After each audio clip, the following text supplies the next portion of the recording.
Well, we are getting word now that that news conference is getting underway in downtown Louisville. We've got an update now again on that body camera video. We want to listen in live. I'm going to turn it over to the chief of police. She'll offer her opening remarks, and then she will then turn it over to Deputy Chief Paul Humphrey, who will then play video that we have prepared for you all today. Deputy Chief Humphrey will do a play-by-play as the video unfolds. The video itself is about 9 minutes in length.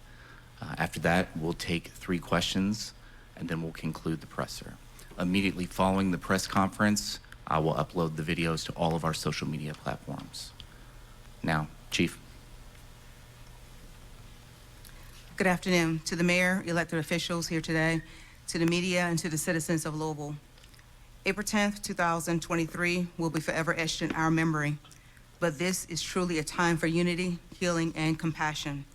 Our freedom to live in safety and conduct business with peace of mind was challenged on yesterday, but be assured it is a challenge that the men and women of LMPD are prepared to face and conquer, just as was demonstrated by the heroic actions of our first responders to the Old National Bank. These officers unflinchingly answered the call to protect and their duty to serve. They confronted acts of violence head-on and neutralized the threat. Tragically, lives were lost, but countless lives were saved. Deputy Chief Paul Humphrey will show the body cam footage, and he will walk us through the details as necessary. And again, we will answer 3 questions upon his conclusion of his presentation. Thank you.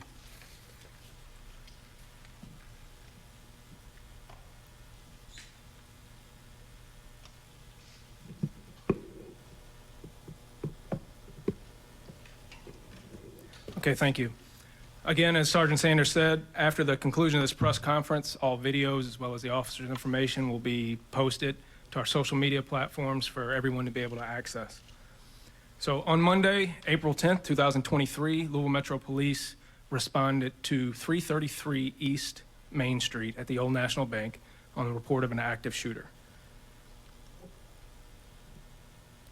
I'll show you the overhead, and we will walk through this entire situation. I will explain prior to each video what you're about to see so that you have an understanding of how events unfolded. At 333 East Main, you can see that's the building there, right next to Louisville Slugger Field. Main Street runs east and west, while Preston Street runs north and south.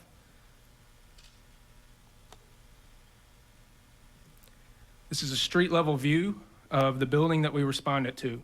Officers from the 1st Division were dispatched as well as officers from the surrounding divisions. What you will see shortly is the response from Officer Wilt and Officer Galloway's car. They will be coming up Preston Street. Preston Street runs to your right on the video. They will be coming from the river down towards Main Street. They will park approximately where that white van is. They will get shot at that location and then back up and exit their vehicles at that point.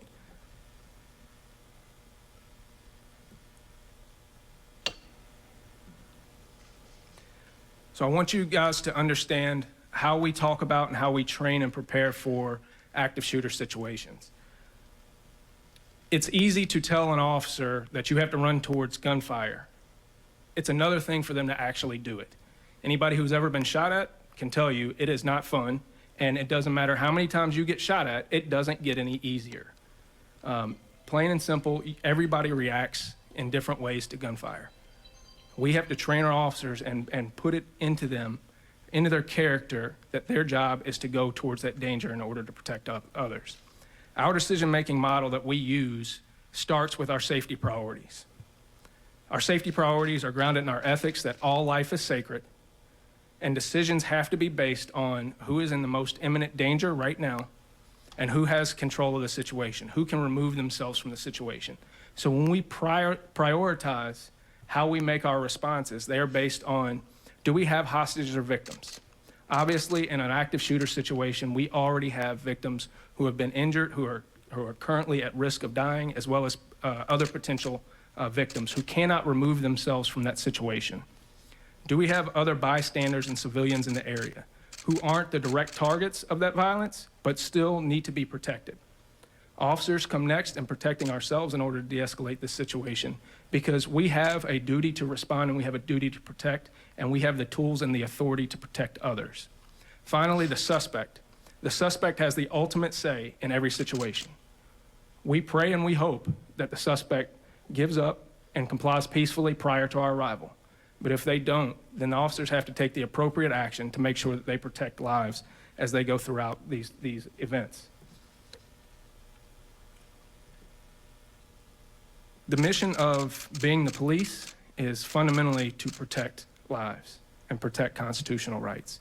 That is absolutely what these officers did today, or yesterday. You will see Officer Wilt's video. Officer Wilt was a brand new officer. He had no experience. He was going based on two things, his training and his character. And you will see that he never hesitates, even after getting shot at. This young man went back in to the line of fire in order to protect others. And you're going to see that and how he made his decisions and how they ultimately protected other people's lives. Here's a quick chronology of events of the initial response by officers. So at 8:38, officers are initially dispatched, and they arrive on scene by 8:41. You will see when we show the video from Officer Wilt that they are immediately shot at while they're still inside the car, or at least shots are fired in their direction. They do not know exactly where these shots are coming from exactly, but you'll see that they're coming from the front lobby area of the building.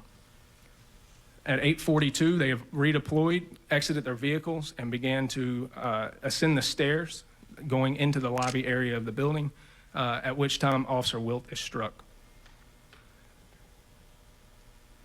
Officers then continue forward in order to make an entry and respond to the shots. Officers rescue Officer Wilt, and I'll describe those events as they happen. Next, what you're going to see is, and I'll give a disclaimer here, there is some graphic images, but all of the really graphic images have been blurred out, but we are trying to give you an accurate portrayal of the events as they happen. You will not see any victims from the active shooter situation. This is simply the encounter between officers and the suspect.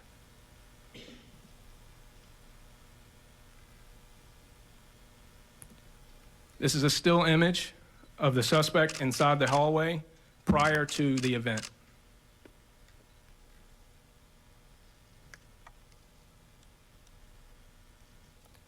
This is a still image of post-shooting of the active shooter victims, where he then went to the front lobby and set up an ambush and waited for officers to respond. He remained in that front lobby where he shot at another couple of people who passed by, and then he he lied in wait for officers to respond, and as soon as he saw them, he shot at them. That's where he shot Officer Wilt. Officers cannot see inside this area. It is darker inside than it is outside, and this subject is looking from a higher vantage point out onto them where they cannot see inside what they are approaching.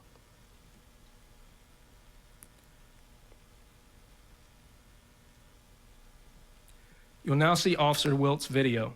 Officer Wilt is in training, and he is the one driving the vehicle of his training officer, Officer Galloway. You'll see them approach on Preston. They will park and immediately back up as they get shot at, and then reapproach after they redeploy.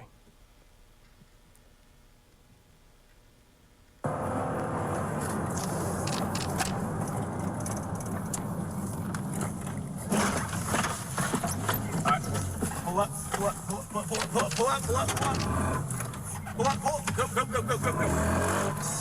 Stop right here. Back up. Get me up here. Stop right there. Open the trunk.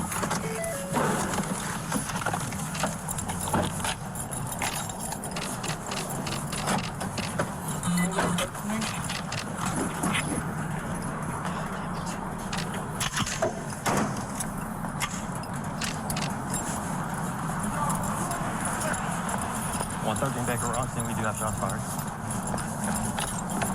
Back will make this entry from the east side, not President Bank.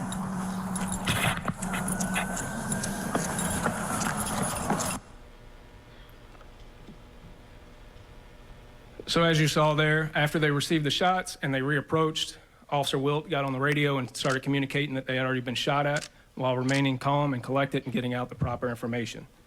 Next, you'll see Officer Galloway's video. Officer Galloway was Officer Wilt's training officer who was riding in the passenger seat. He deploys with his patrol rifle that he retrieves from his trunk and moves towards the shots that were fired coming out of the lobby area of the location.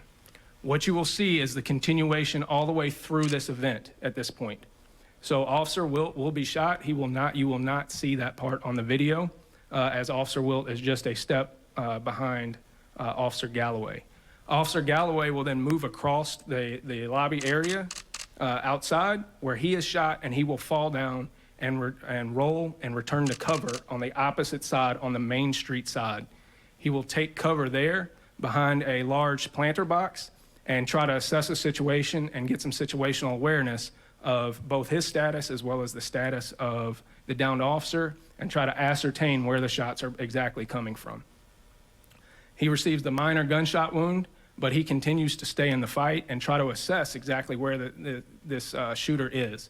While he's doing that, he is going back and forth. He is also communicating on the radio, trying to get a good view of the shooter. You will not hear the radio transmission from him because he has in an earpiece. You will later hear transmission from the radio that picks up on the officer that walks up behind him. As Officer Wilt is there and other officers begin to arrive, they attempted to go up the steps to rescue Officer Wilt. As they go up the stairs and attempt to rescue Officer Wilt, the suspect fires at them, trying to kill them in their process of trying to save Officer Wilt. When the suspect does this, he breaks out the glass and shoots again through the glass, breaking it out, where Officer Galloway can finally get the vantage point to see where this threat is coming from. Once he is able to see the threat, he then engages the threat, shoots, and kills the suspect. You will not be able to see that on the camera just because of the vantage point of his camera is on his chest versus his eye level, which is a little bit higher over the steps, as well as the distance. This was not a close range shot from Officer Galloway. After the suspect is down, they will then approach the suspect while other officers are rescuing Officer Wilt. That is off camera. You won't be able to see that. You will see that the suspect is down with a rifle next to him. That is blurred out because of the graphic nature of that image.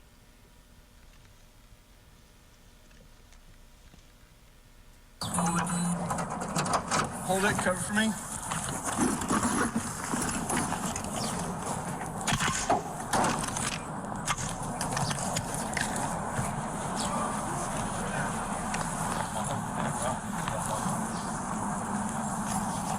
Baker, we're making entry from the east side at Preston and Main.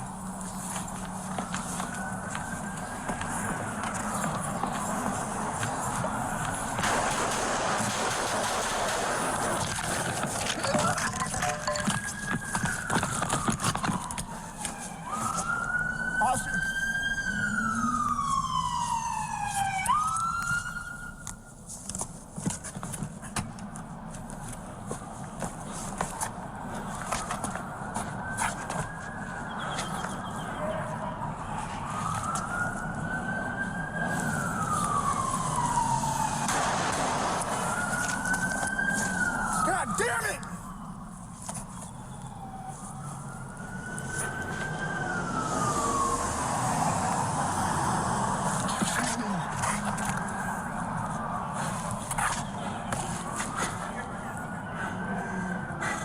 The shooter has an angle on that officer. We need to get up there.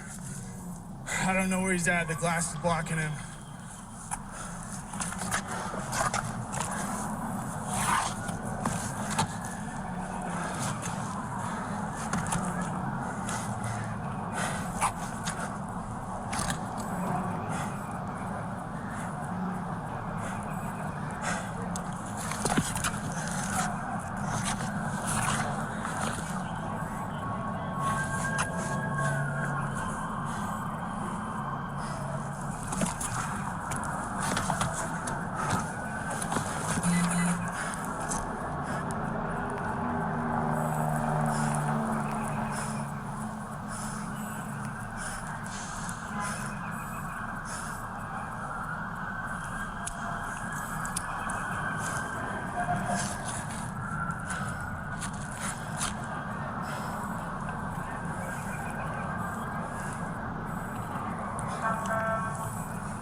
He's shooting straight through these windows, right towards the officer. We need to be able to plate somehow to be able to get there and pull him down from the stairs.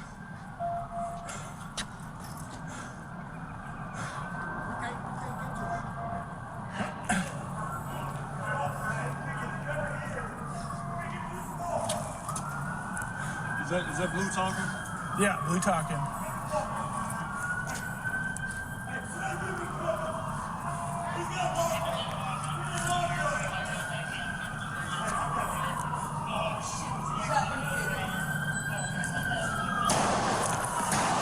God, don't have an angle.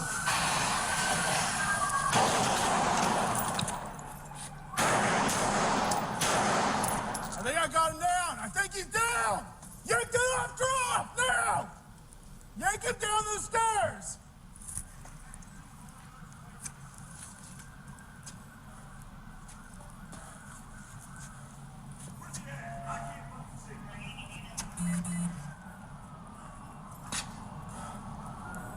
I think he's down.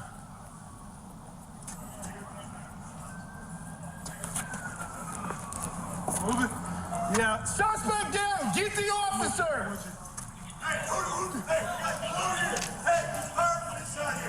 Huh? I know. He's down. Get the officer.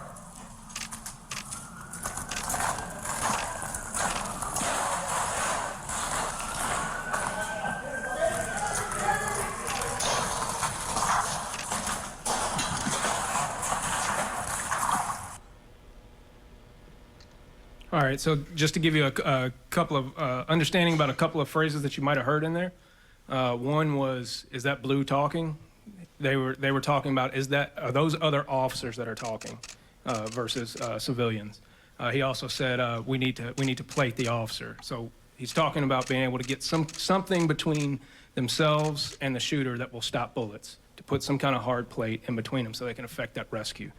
I think you can see the tension in that video. You can understand the stress that those officers are going through. Response wasn't perfect, but it was exactly the response we needed. I think I would love to have either one of those officers ride with me any day. They did absolutely exactly what they needed to do to save lives. Once officers arrived on scene, not another person was shot. Not a single person received any further injury once officers arrived on scene, and that's what we're here for. So one third perspective on this was a bystander video from across the street that was taken on a man's cell phone. This will be from the south side of Main Street, just behind where Officer Galloway ends up at the bottom of the stairs. There is no audio that goes along with this video.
So that video does eventually cut off. We did not cut that video off. That is the length of that video. So following the approach to the suspect, Officer Wilt was rescued by officers and transported in the back of a police car to University of Louisville Hospital where he received treatment. Officers immediately, along with fire, EMS, and other agencies, entered that building and searched that entire building multiple times to make sure there were no more threats. When they did that, they also took medical supplies in and began immediately treating and triaging and transporting victims of that shooting. From our conversations with medical staff, it is 100% certainty that officers' medical treatment saved lives that day. The actions that they took to follow up after being shot at themselves, to be compassionate and provide medical treatment, absolutely saved lives that day. There's going to be a million stories that'll come out of this, but as they keep rolling in, one of them that happened that we just learned about a few minutes ago was EMS was treating victims, and they were short-staffed, and they needed people to be in the back of the EMS wagon with them. And a lieutenant from Metro Police got in and drove the EMS wagon so that the EMS workers could treat one of the victims on the way to the hospital. That's what we do, right? We improvise, and we make sure that we do everything that we can to keep people safe and take care of them.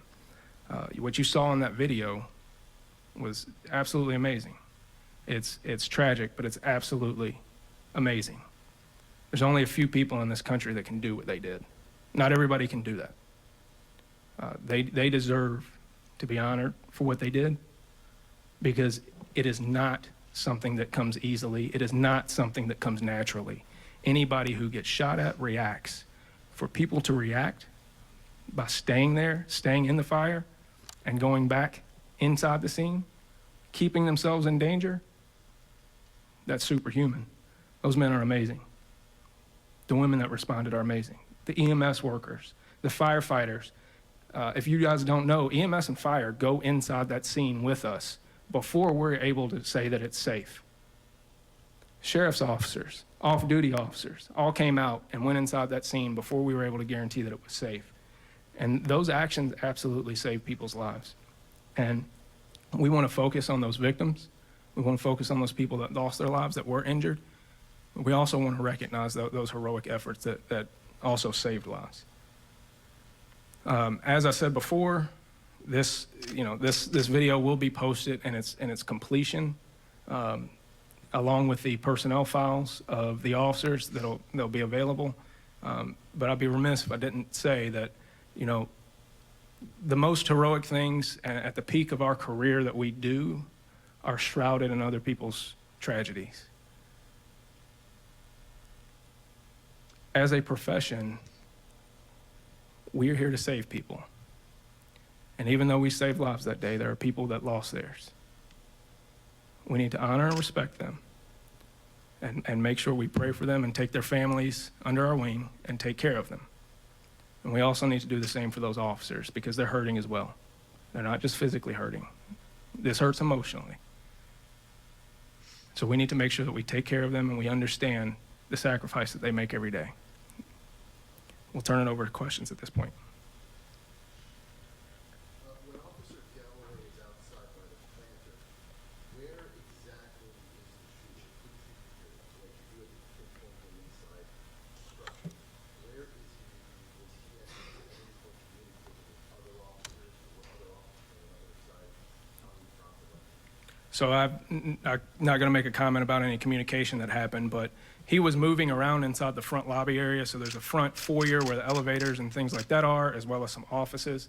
And he was moving pretty deep in the structure. So when you open up the front door, the front glass door, there's a space with a secondary set of doorways, and then doorways that go to offices on either side with elevators. And so he was moving in and out of that space. So he was pretty far back in there.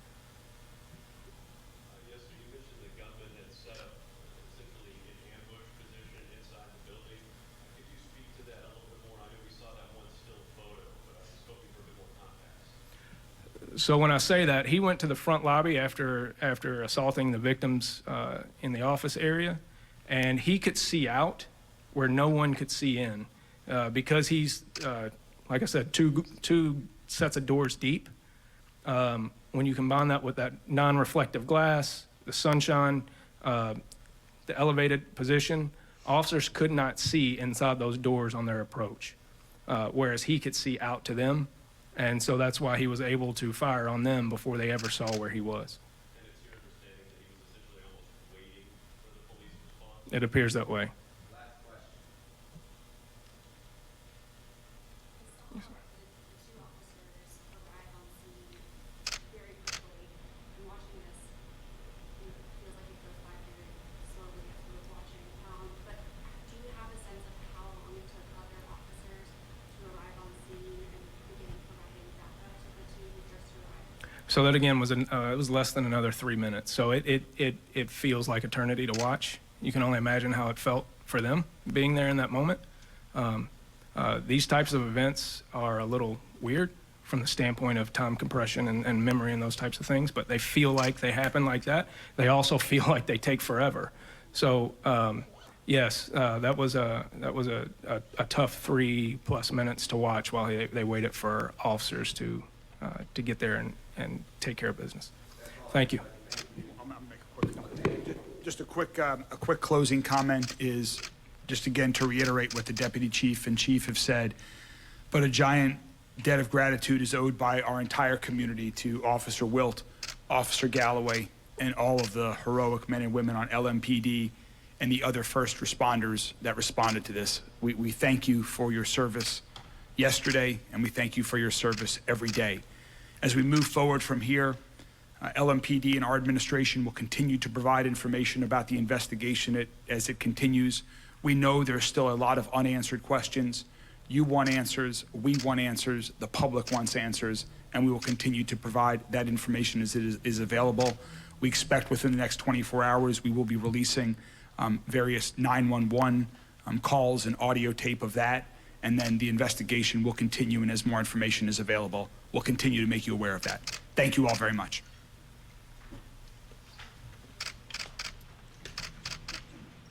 Again, chilling video showing what officers responded to yesterday morning. Louisville Metro Police walking us through that timeline of how the mass shooting transpired. Police also taking some time to explain some of their training. Now, we know officers were dispatched to the bank just after 8:30 yesterday morning.